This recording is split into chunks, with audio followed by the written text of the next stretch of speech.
Welcome to Talk Tickers, where we break down the earnings that move the market. Today, we're digging into Baker Hughes and their fourth quarter 2025 results. Now, as soon as this report dropped, the stock took off, jumping almost 4%. So what did Wall Street see that it liked so much? Let's get into it. Okay, so the very first thing that jumps off the page is the bottom line. Baker Hughes posted adjusted earnings of 78 cents per share. The street was looking for 67 cents. That's a solid 11-cent beat right out of the gate. A really strong start. And that strength wasn't just on the bottom line. Nope, it carried right through to the top. Revenue clocked in at nearly $7.4 billion, completely blowing past the consensus estimate of about $7.1 billion. I mean, that's a $300 million beat. You love to see it. It just continues this really clear pattern of outperformance. Now, when you pull it all together, what you're looking at here is just a clean sweep, a beat on earnings, a beat on revenue, and, yep, a beat on adjusted EBITDA. There's no ambiguity here. The market saw this trifecta, and the 3.7% pop in the stock that day, that was Wall Street giving a very clear nod of approval. But here's the thing. These headline numbers, as good as they are, they're really just the symptom of something much, much bigger happening under the hood. To really get what's driving this stock, you have to understand the massive strategic pivot that management is pulling off right now. They are fundamentally reshaping what Baker Hughes is. And this slide tells the entire story in one shot. It's like a tale of two companies. On one side, you've got their new high-tech industrial and energy technology business. Let's call it IET. Revenue's up 9%, and they're booking record orders.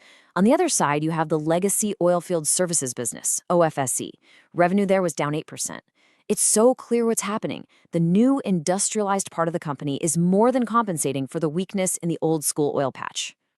And here is the number that should really get your attention. $35.9 billion. That is their record remaining performance obligation, or RPO. Now, just think of RPO as their backlog of confirmed future revenue. This isn't hope, it's business they've already locked in. For an investor, this provides incredible visibility into the future and seriously de-risks the whole story. And hey, don't just take my word for it. The CEO, Lorenzo Simonelli, laid it out himself. He calls their plan for 2026 through 2028 Horizon 2.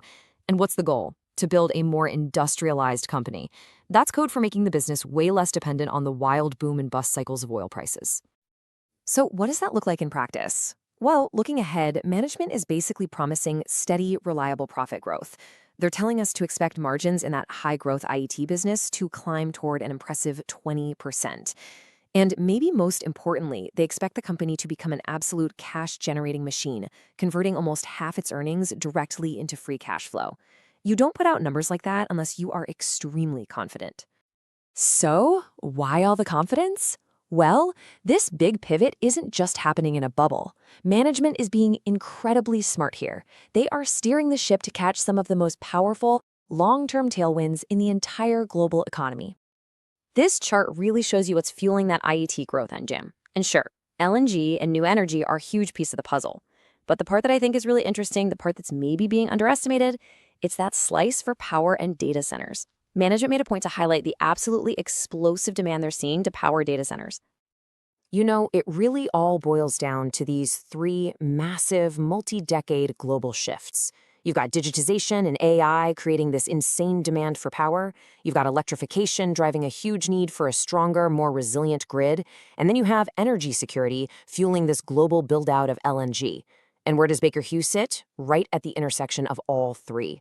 This is how they transform from just an oil story into a global infrastructure story. And the market? Oh, the market is absolutely buying this story. Just look at the past month. Baker Hughes is up over 24%. Now compare that to the XLE, the big ETF for the whole energy sector, and it's not even close. This is the market rewarding the company in real time for making this pivot. Okay, so strong quarter, crystal clear strategy. Where do we go from here? What's our call on the stock? Let's dive into our rating and a potential trade idea. For us, this is a clear outperform. It's really that simple. When you have a massive, de-risked backlog, a clear path to higher margins in your growth engine, and you're riding these powerful secular tailwinds, that's a recipe for a compelling long-term story.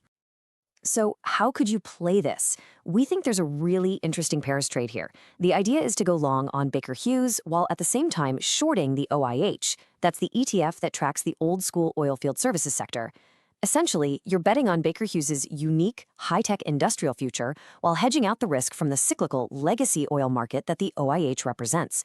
The key catalyst we'll be watching is if they can keep executing on those IT margins. And that all leads us to the final multi-billion-dollar question here. Management keeps talking about portfolio actions, and there are activists pushing for a breakup. So, will we actually see them pull the trigger and fully separate the two businesses? Because a move like that could be the ultimate catalyst to finally unlock the true value of this industrial tech powerhouse they're building. Something to think about. And as always, just a reminder, this is not financial advice.